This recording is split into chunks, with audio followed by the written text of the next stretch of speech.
Hey everybody, Nick Espinoza, your chief security fanatic here. Don't forget to subscribe.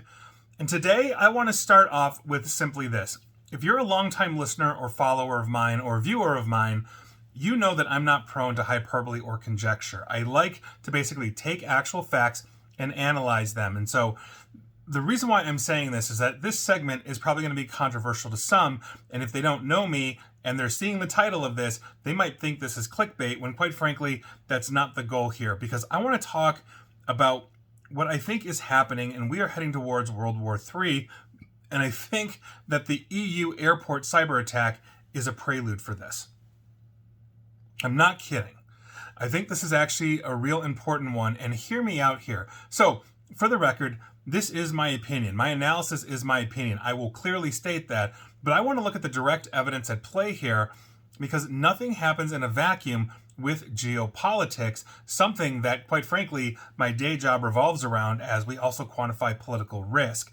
So, with that, I want to start with the recent cyber attack this past Saturday in Europe, and several airports, if you didn't know, including London Heathrow, which is one of the big ones, and essentially the gateway into Europe. When I'm flying to Europe on business, I'm usually going through Heathrow, not to mention Brussels, were plunged into chaos following a technical issue relating to a check-in and boarding system problem, as I mentioned this past Saturday. So, this issue revolved a piece of software known as Muse. This is provided by Collins Aerospace, which is used by airlines as shared check-in desks, boarding gates, other infrastructure, all this kind of stuff. So these carriers were forced to turn to manual systems and processes, essentially to help passengers amid this ongoing chaos. There were delays, cancellations. It was a complete and utter mess.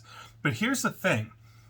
Muse is an industry standard software that's used across roughly 150 airports worldwide. So it's very possible that the attackers could be using that disruption, which for the record is still kind of going on right now, as a showcase for a larger attack that could cripple systems globally. So I'm not alone in this, because Professor Alan Woodward, he's a visiting professor of computing at the University of Surrey, thinks that the lack of transparency around this particular incident is implying that the system had been targeted by possibly state actors. Not just criminals, that's always a possibility, but actual state actors. Again, airports are critical infrastructure. And so hitting those, especially while planes are in the air, is never a good look, and quite frankly, would be something that a state actor would want to do if they were kind of prepping for war. So essentially, the lack of clear information on the nature of this incident made it more likely that it was some form of malicious act, as opposed to just straight up cybercrime for ransom. So the professor asked, quote, if so many airports are using it, why are we only hearing about 3? Now, he's not alone in that opinion. Others believe the attacker could be state-sponsored. Colonel Philip Ingram, former military intelligence officer, said it was very plausible that the Kremlin could be connected to these events.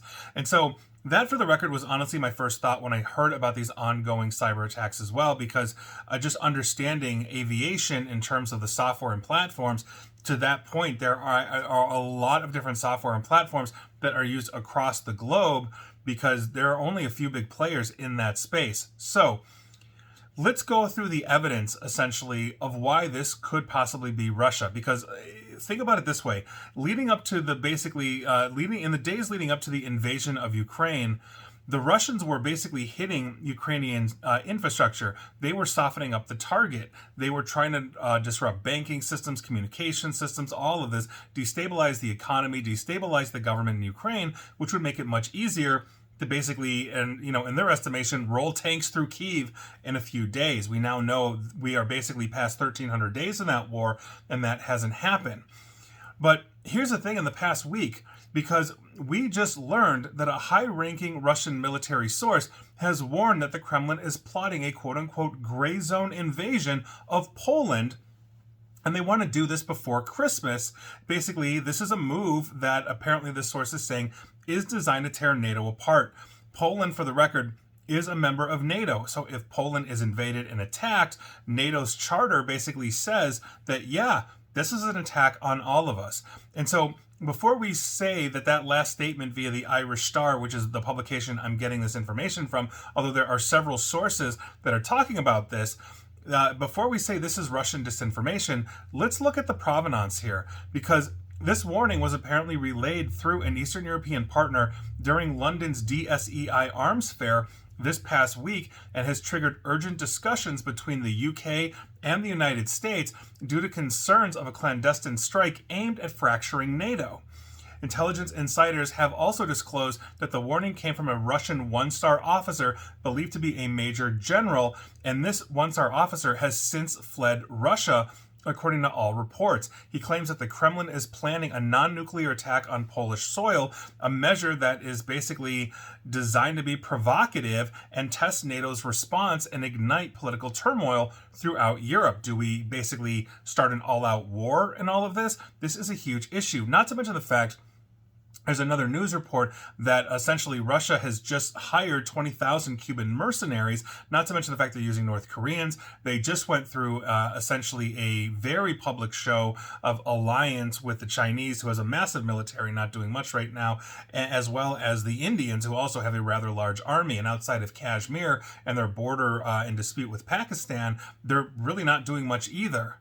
So back to this Russian general, because this intelligence has been shared with the American government and is currently under review by transatlantic officials on both sides of the pond. A UK source noted that any NATO counteraction would likely remain conventional, adhering to Cold War deterrence models, basically like the Wintex drills. So this is what we are talking about here.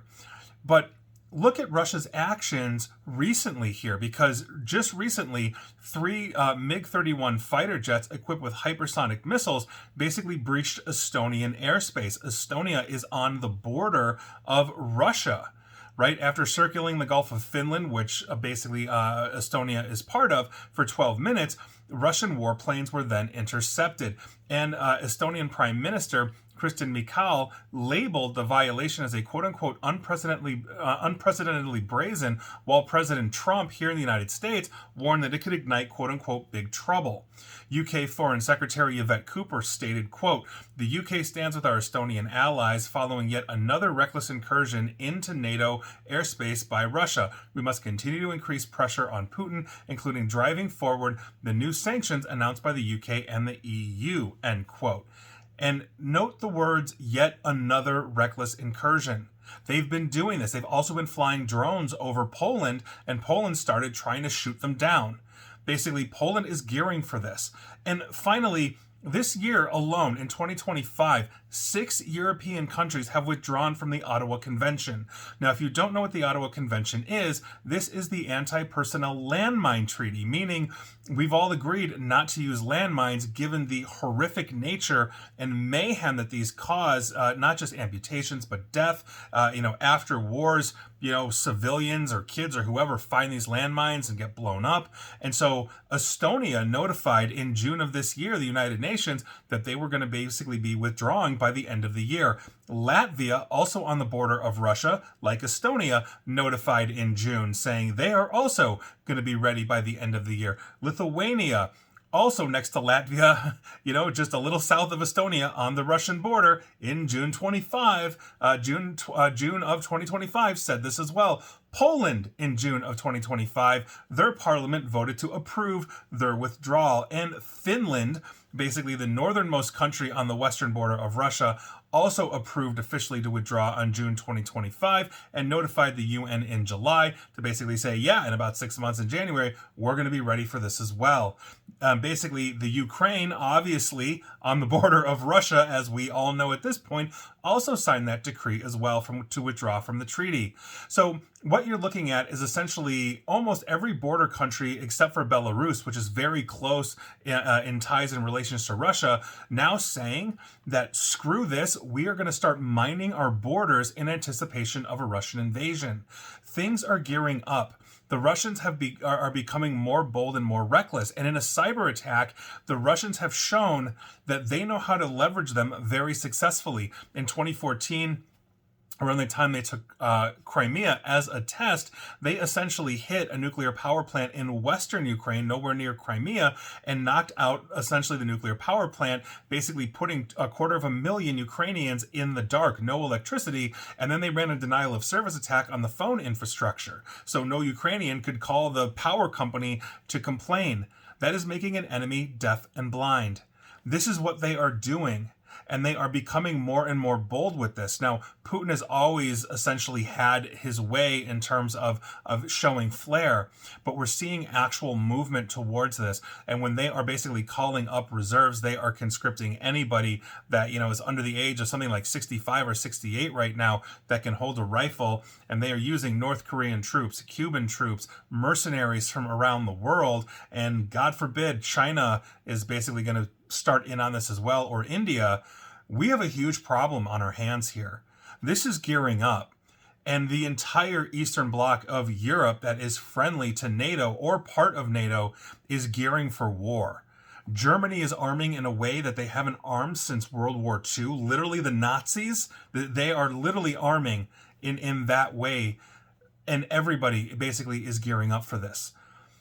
I think this is coming, and I think we need to be prepared for this. And I hope that I'm wrong, but this isn't hyperbole. This is all the evidence that I've just laid out. You can go read the sources yourself. You can Google anything I just said and find article after article from top-tier sources on this. This isn't some crazy kook conspiracy disinformation. These are things like France 24 and Der Spiegel, UK publications, US publications that are legitimate, Canadian publications, and on and on. This is a problem. And we have to be prepared for this. We have to understand that this is coming. And by virtue of that, understand that in the next 6 months, the world may be an entirely different place than we've known it for the last 50 years plus. So I'll leave you at that. We're going to see what happens. And for the record, I hope I'm wrong. I hope that this analysis is wrong. I hope that this is all bluster by Putin and he's going to pull back. But quite frankly, they have been stepping up with a frequency as we are running political risk calculations in a way that we haven't seen, at all. Their focus has shifted from Ukraine entirely, in terms of having their focus entirely on Ukraine to basically having their focus on their entire western border in Europe. That's of deep, deep concern. And so we'll see what happens. But quite frankly, I think this is going to happen. And I think we need to prepare. And please like, share, follow me here on Facebook and Twitter at NickAESP for as long as you can. And please feel free to subscribe to me at YouTube as well for as long as you can. And as always, stay safe, stay online, and please, please, please attempt to stay private, informed, and secure. And honestly, just be peaceful with everybody. And I mean that for the entire world. Take care.